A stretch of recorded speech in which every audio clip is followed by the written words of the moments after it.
Hello, everybody. Welcome to your Friday lighting critique. Let's jump into it. Chris, what's going on here? Tell us what changed. Hey, Hey. so I spent a lot of time trying to get this lighting to alt change as he rises. There's a lot of experimentation. I didn't quite dial in his face, finish dialing in his face, but I'm getting an edging issue once I applied the depth of field. If you pause it, you can see it. It's by his ear and the bottom of his hair. Oh, right. Yeah, totally. Yeah, so I wasn't sure how to fix that in comp, but I wanted to present it today before the weekend so I could fix it. Yeah. So, couple questions. You're doing the the depth of field blur in comp, Yeah. right? Yeah. Yeah. The characters being rendered in the same thing as the couch right now, or are they separate? It's just one. Okay. It's rendered all together right now. Cool. So what's happening is, so this is one of the problems with doing depth of field blur in the comp is that when you have like an alpha edge of a render, right? Like it's pixel to pixel perfect. It's like, because it can calculate that in real time and at the time of render. What this is doing is not like, so that's why this edge is really clean. Is because, especially like right here is really clean. It's because that's over nothing and it's able to like pull the actual geometry's edge of it. What happens in here is in the render, like all of that alpha is white because there's all stuff there. It's the couch, it's the boy, it's everything. And so what's happening is the Z depth data is trying to distinguish between what's in the foreground and what's in the background solely off of Z depth data. And that data can be a little bit chewy on the edges. It can have a tough time picking up the pixelated edges around things in a much more difficult way than like the alpha of the actual geometry over nothing. So it's about in 2D space, two things being layered over each other, and in the Z depth trying to understand what's what versus over nothing. It's a lot easier to understand what's happening over nothing. So the easiest way of doing that is rendering the characters, like doing it even if it's just an alpha pass with no lights or anything, just rendering the character by himself and pulling the Z data from that, because then you can get a nice clean edge on it and then you can blur from there, if that makes sense. So add a matte to him and render that, or just turn off the couch and everything behind him in a pass. Like even save out a new file, just have him pop up, because you don't need the lighting information because you already got that. You just need the clean alpha edge of him to pull the Z depth from there, just for him, or to cut him out from the background. You know what I mean? Like it's just doing it. It's just doing it at different levels. So I have a puzzle mat of him. Would that be sufficient? Possibly. It should be. You should be able to pull a clean edge from that, because that's just pulling edge data. But yeah, give it a try. I think. Okay. And if that doesn't work, then render them separately. Got it. In terms of the look of this, it does look a lot better. I think. Yeah, like there's a couple areas similar to what we were getting before with the couch. Like too much light bouncing around there. We're getting a little bit of that in here between his t-shirt and his pajamas. Okay. And like that radiosity, the light bouncing back and forth is starting to glow a little bit. So we might have to tone that down. Easiest way might just be a little ambient occlusion in there to kind of tone that down. And the other thing is the light is looking good as he's bouncing up. It's just like it's right as he enters, like that part of his hair should not be being, well, depending on that part is the accurate part. Okay. Yeah. Well, then that's the rest of it is fake. Got it. Okay. Then it is what it is. So in my head, he was going to start off like totally in shadow and then pop up into it. But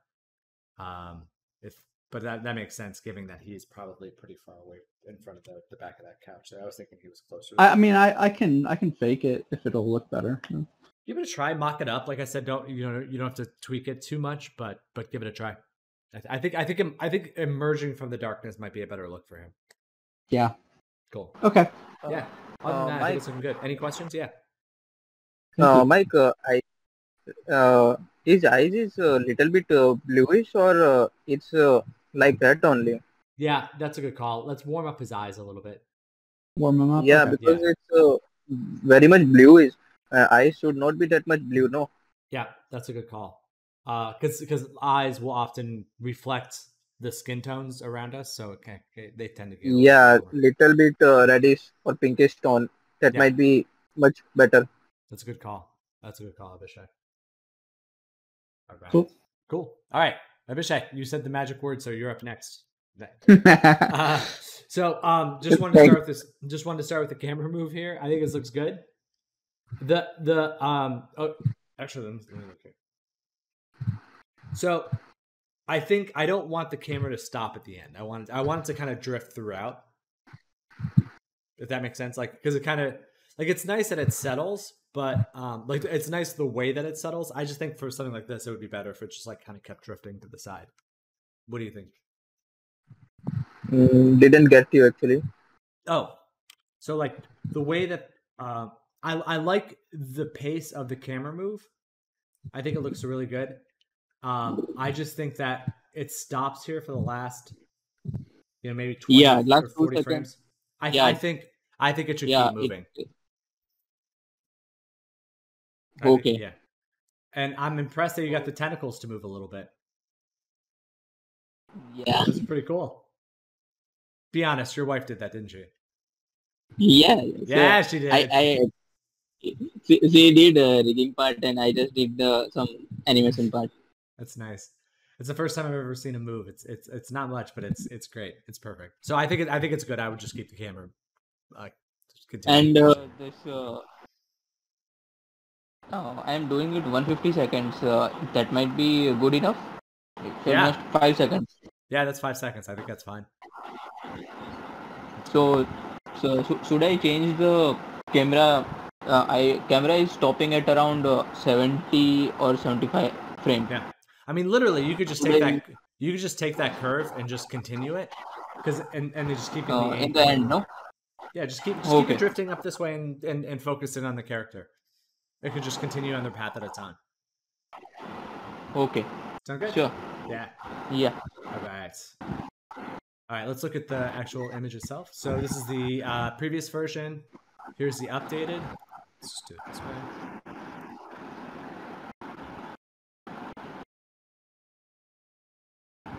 Cool. I think it's a little bit like this is nice that this darkened here. I think it's a little bit too. I would pull back the red. Like you're hitting the red nicely. It's just a little bit too strong. I would just pull back the red a little bit on the foreground. 0.2 or 3. Yeah, like not much. Like,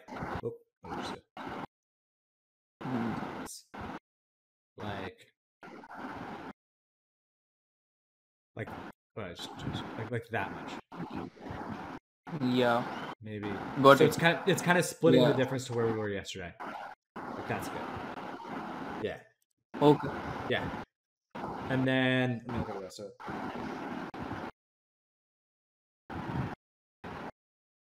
I think the rest of it's feeling pretty good. Maybe a little bit more.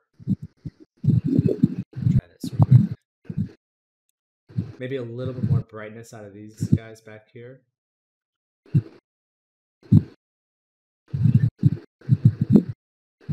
And maybe not the TV so much, but let's see.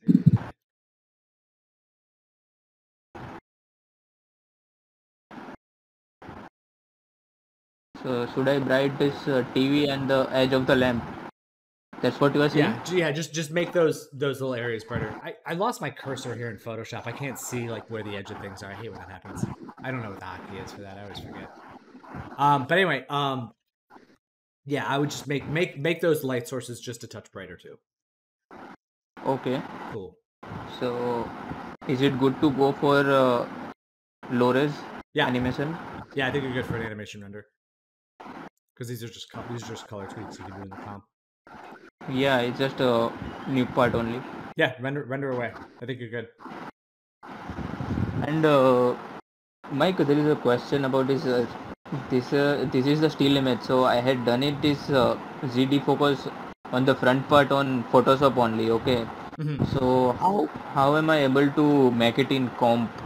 I would say, I mean, if you're able to get the background, you're able to get the foreground. The idea is that you might have to do two different defocus nodes in the comp, and then just one specifically for the background and one specifically for the foreground, and then blur them individually. Yeah, I can do that thing. Yeah, try. I guess. Give that a try. Give that one a try. Cool. Okay, I will do that. Cool. All right, let's pop this off. Let's hit everyone who's here. So Austin, you are here. Okay. Hello again. Hello. So, well, you've got. Sorry, your quality is very clear. Oh, thank you. All right. So this is the previous version, and this is the updated. Excuse me. Yeah. Cool. I like seeing more inside the house here. I think that really helps.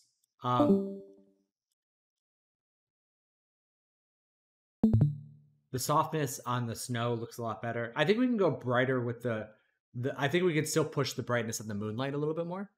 I think I think it can go a little bit stronger. And then with this reflection on the ice, now that we're seeing it toned down a little bit, it just feels a little bit clamped. Like, it's definitely darker. Really what I was reacting to was it didn't seem to match, and this could be me just being flat out wrong, is that I was surprised it didn't like match the shape more of the, like of like a window or a door, like a thin sliver, because it's kind of like a more abstract shape. But I'm wondering if that's, and this my mistake might be, I'm wondering if that's just how ice diffuses the reflection, and I may have gotten that one wrong. So I actually think that what we had before probably looks a little bit better. So maybe go back to this. Okay. It just feels so bright. I know. I agree. Are you toning it down after the render, or is that in the render?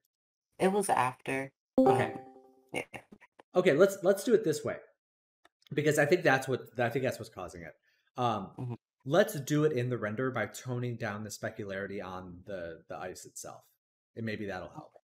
Because what's happening is it's coming down, but we're still like it still feels bright in a way, because the brightest elements still don't have definition in it. They're just kind of grayed down a little bit.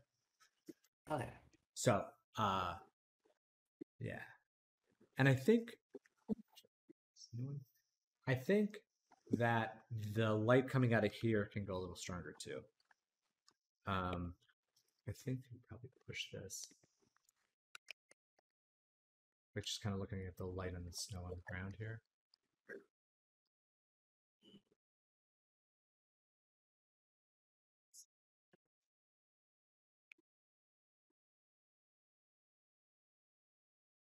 Just kind of like, that's not quite warm enough, but I want there to be a little bit more of like a warmth glow coming out of the cabin itself, and in the like something kind of like that. You know what I mean? So it's like, because it's kind of like basically I'm outside in the cold, and I want to look to this house to be my source of heat, of warmth, of comfort, and I think that like kind of surrounding it with a warm glow would help. And I think it's a matter of pushing the lights a little bit more in the render and making those brighter, and then just adding a little bit of like a little bit of glow or gauze to it in the comp. Yeah, when you brighten up the lights in the house too, it kind of makes the ice seem darker. So maybe between messing with the specularity and brightening up the house, that'll probably help with the contrast. Yeah. Between the two. True. Yeah, that sounds good. So it'd be a matter of taking this. Actually, this works pretty well. And you just kind of brighten the brights on the outside a little bit more, and then I think that will. I think that'll help. Somewhere more.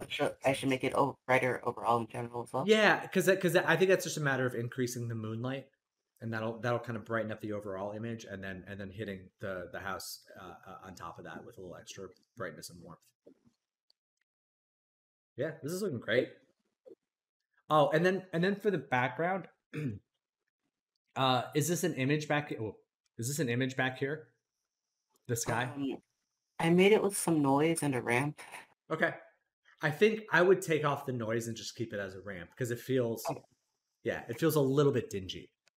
And I would just like a nice smooth thing back there would be cool. All right, great, very good, very very good. This is looking nice.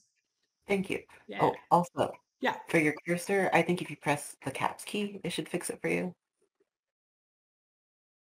Oh, now it's just making a little arrow. Oh wait, let's see. Oh my gosh, you may have just said you saved my life. Thank you. No problem. You would think because I work at Adobe now that I would know stuff like that. I don't. It's like we don't. I don't have special insider knowledge on that stuff. Okay, let me. All right, great. And bonus points for Austin today for helping me out. That was great. No All right. Jordan, not here. Kat. Okay, Kat. So talk us through what are we looking at? What changed? What are the updates? Just the same render. I just was rendering different shots of the same ones so this is the updated version of different shots. I had a couple questions though. Mm-hmm. Now that I'm looking at it, okay, that shot right there. Mm-hmm. Is it that? Yeah, I don't have that one. I don't have the atmospheric fog on the whiter lights, just the red one. The opening shot do, and I'm trying to decide if I like it more or less. See, that one's got the fog in the background. You can tell kind of the back, and then that one doesn't. And I'm trying to decide. I'm like, both ways. So I don't know. Which I mean, I know I want to render the white lights out separately and put a glare note on them so they look a little, it gives them that kind of halo. Yeah. But I don't know if I want to keep the atmospheric fog for the white lights or not. I almost agree that I don't want them because I like how the contrast back here is starting to look pretty good, and it's a pretty small space, so maybe there wouldn't be that much atmosphere in there. Yeah, let's try pass without them this weekend, or maybe, like I said, or render it separately. Then you have the choice of dialing it in. Yeah, I could do that too. I got to figure out how to do that. But yeah. Well, now that's something else that I've been wanting to ask, and I keep forgetting. So if you're rendering like depth passes and Z-depth passes, and you've got camera angles, do you just render them for each chunk of camera angle separately and then comp it back together? So for like Z-depth, that actually comes as, in most renderers, it'll come as an AOV. So it'll come with the render. So whatever's being rendered out of the normal camera angle for the rest of it, there's just an embedded Z-depth channel within it. So you can just pull from that. But how do you set the depth for each? Do you just go through and set it for each camera angle in that pass? So, because I'm thinking. So what it is when you have it in the comp and you have it set up, there's a couple controls that you have. You have like the near control and the far control, and then what's in focus, basically. Okay. And you can just depending on how you do it, you can keep that focus point, and you just kind of you can animate that around with the character. Okay. So you basically pick the character to stay focused on, and everything else will glare out. Depending on how you do it, you can just say the character, and the depth of field will know. Probably in this case, we'll have to you'll have to say the character is 80 units away. And then the character's 100 units away. Then the character's 30 units away. So you might have to animate it a little bit as the camera moves. Okay. So that. Yeah, I was trying to. I've only messed with the depth stuff once or twice, but it was in a still, and I'm like, how would you? Yeah. So. Yeah. No, it does. You do have to animate it sometimes. Okay. For sure. Do you like the sconces this way? I like them in this shot. I think this looks good. That's why I was thinking about pulling it back. I think the red sconces look good. I think what I like is the subtle bit of variation in them. Like you can see it's a little bit brighter towards the center. These still pretty consistent. So if we can make that center a little bit brighter, I think that'd be good. The other thing that I wanted to point out that is of a little concern is the way that it looks like we're like some of this light is penetrating. Like it doesn't look like it's properly casting shadows to spots. Like the fact that we're able to see some light right there makes it feel like it's passing through her skin. Same thing with the inside of her mouth, and even on the side of her face here, because it should be being blocked by the hair there. So just check your It's- shadow settings there. Yeah, to get them to volume scatter, originally I had them all I took cast shadows off of all of them, so I got to go through and figure out which ones to put them back on. Yeah, because I think because that's I'm not gonna give too many character notes because I do think that's adversely affecting her in some of these poses. Okay, but overall, I mean, yeah, overall, let's take a look at it after that's pulled off. But I think overall, it's feeling pretty good. I think it's good. And there was thing. Well, I need to check the thing. So the knife, the lower knife, I'm having this issue, and I don't know if it's because of how I'm rendering it. The knives seem to disappear when the sparks hit. So if you look at transparent, and the top knife is not. Like this knife here?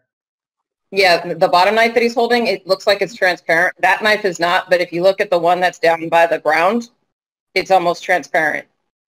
Oh, weird. And it seems to be related to the sparks. I don't know if it's somehow getting blown out. Are there different render passes in here, or is this just one render pass? Good, because the knives have that kind of glowy thing on them, as I took them out of some passes and left them in others. Well, just and I don't know the knife's in all the passes, because if it's not, then it's like going to glow and increase it without the knife being there, and then it'll make it look transparent. Oh, okay. All right. Just make sure the knife is there for all the render passes. Okay. All right, cool. That was freaky. Like, what? Hey, what's going on? Hi, Ruby. Hello, are you available? Hi. Hi. So I like the added depth of field. I think that looks really well. I think the bird's looking great. I think I saw one. I forget Abishek. That might have been your comment. Oh, he left. We catch him at dinner time, so he usually just hops out after he's done. There is like a little bit of a halo around the toucan. It's hard to see, but like kind of at the edge. It might be what it might be is the depth. So if the fur is built on like planes with transparency, sometimes what happens is the depth of field will actually be based off of the planes and not the transparency on the fur itself. So you may have to go in there and just like paint a little bit blur here on the edge. Mm-hmm. You know what I'm saying? Yeah. So you may just have to, is that what the heck the blur tool is here? I mean, like that. This isn't the best way in the world to do it, but like again, you get some leeway on stills to kind of to do what you need to do, and kind of do some like a final cleanup pass. Now, one other thing that you could do is add a little bit of a rim light onto him as well, and just see. I would just do that once in the comp and see once in the render and see if you like it, because I think that having like a little bit of rim on the back of him, while not necessarily photo real accurate, could just like help shape him a little bit more. Okay. Yeah, everything else is looking good. I've been trying to put the that light actually, and for some reason the black feathers are not catching the light. Yeah, black feathers are a pain like that. That you know what, that might just be the way it is, to be honest with you. Like you can fake it. Like if you have a director who's like, no, we need to see a rim light on there. What you could do is I would run a pass with the fur with a slightly different material on it that catches light a little bit better, and then comp that together with the original black fur. I've done that kind of stuff before. It's not great, but you can do it if you want. Because what's happening is it's just like black matte fur has a real hard time getting light on it. So it does not surprise me at all. Yeah, that's what I had to do with the to get the reflections. Yeah. Yeah. It would be a similar process. The only other thing I was going to look at too, I would desaturate the sticks a little bit. They feel a little bit like punchy red, orange. But other than that, it's good. It's good. Do you have any other questions? I feel like you're almost about to wrap this one up. No. So I figured out well, I think it was the problem too with the white parts close to the beak. Yeah. The texture wasn't like matching like the texture map and the Yeah. UVs were like I had some white over where there was no hair, so it was Oh, like I see.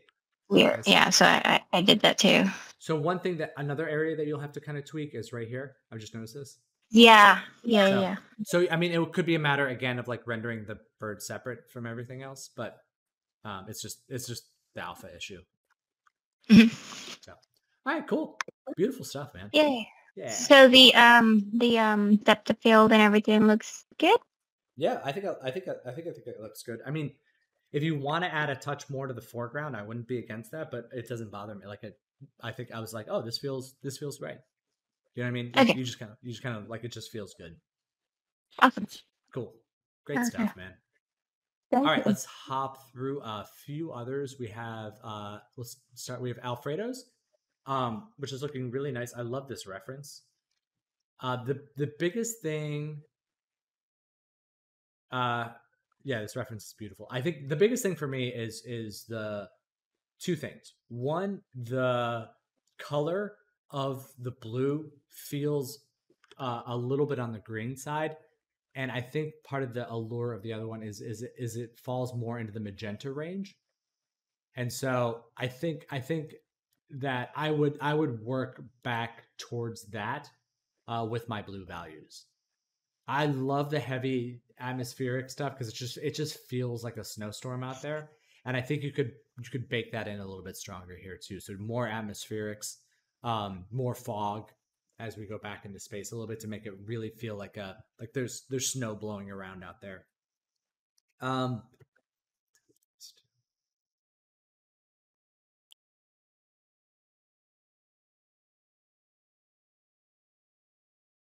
Yeah, and then the same thing with the atmospherics in the background.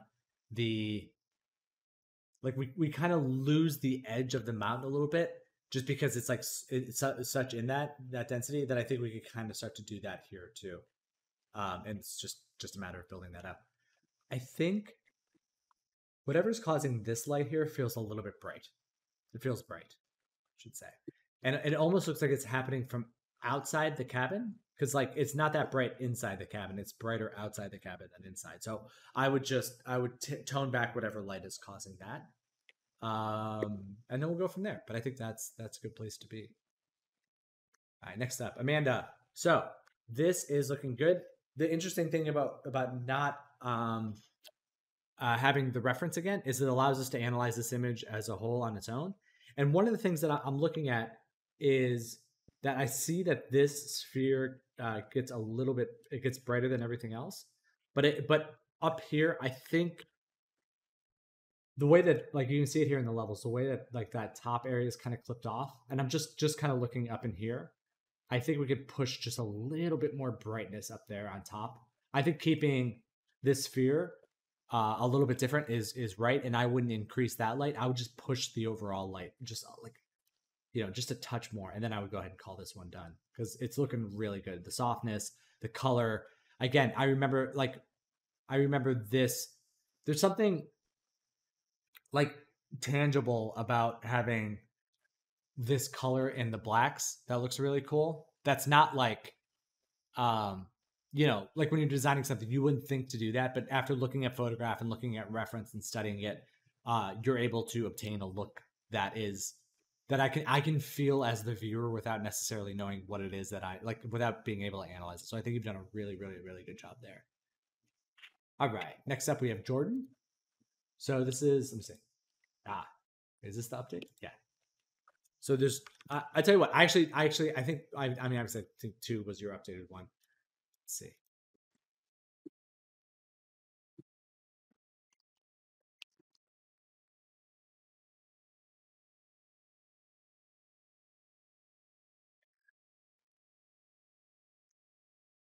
Train looks better for sure. I don't know if I would add this. I mean, like, I don't know if I'd put this in there.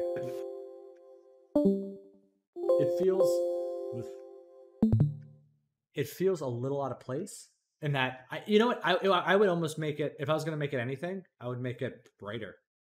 Because then it could justify this light going. So that's what I'll say. I would either push it off camera or make the source of it brighter as like a robot entering the scene or something. But like I said before, I love the glow of that. I love the variation on the buildings. I think the characters are reading a lot better. Train looks good. I think everything else is feeling pretty nice. I would just, yeah, I would just mess with that little green glow element there. I'm wondering maybe, because I do like that we had a little bit more darkness in the last one. Maybe just bringing a little bit of those dark values back into this one as well would be good. But like this is looking really good. I like this a lot. Really, really beautiful stuff here. And then, so last but not least, we have Mercy. Mercy, welcome. I think this is your first assignment, and sorry to make you to wait all the way to the end. It's just the way that it worked out here. Beautiful reference. Love this, what I call the subtle silhouetting, or that's what I called it in my head when I saw it, which is like a silhouetting of dark values over a light background without it being like bulletproof black, without it being like being super black. So I think that you're doing a good job of matching that overall feel. I love this gradation of that as we go back into the background here. Looking at yours, we actually have an inverse of what's happening on the ground. So if you look here, it's darker towards the foreground, it gets lighter as we go back. And this one is darker in the background, it gets lighter as we go forward. So I would try and flip that a little bit by adding a little bit more of an environment light back there. And also a lot of it is the atmosphere. So if you don't get it, it's a little bit more of like a next step in the process for you. But I love how I love how you're handling the black values. Let's take a look at what I mean. So like looking at this chart versus looking at this one, it's a very, very similar, like, there's a lot of values in kind of chunks and clusters, but it's like dispersed throughout. And then also, one thing too is like there's some areas of this that are getting a little bit brighter. And I think that our top end could get just a touch brighter on this. Something like that. Just like a slight tweak brighter. And the last thing is I think that this one might have too much red saturation in it. And I think something more along this line would match up to the reference a little more. Although we should actually change the color because now it just feels like it has too much blue. And actually what I would do in this situation would be to take this and actually like paste this in here. It's like a small window to kind of match the color.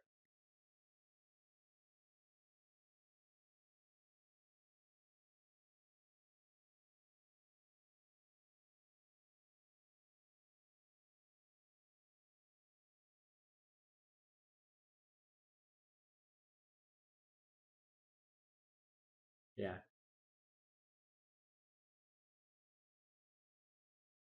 Yeah, somewhere along this line.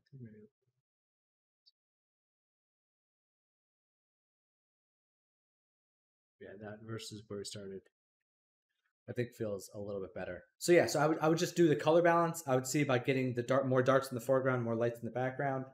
And that's pretty much about it. Like there's not, you actually have more light on your characters than they do in the reference, but I think that's fine because we're still getting that feeling of the silhouette. And again, for this first assignment, I really wanted you to read the reference and really understand it and make an image based on it. And I think you're definitely doing that. So really, really cool to see. All right, everyone, that is it for today. And that is it for this week. Do you guys have any questions before we break? All right. You guys have a wonderful weekend. It's been great talking to you as always. Thank you all so much. Enjoy yourselves and be safe and have a good weekend. And I'll see you all on Monday. All right. Take care. Bye.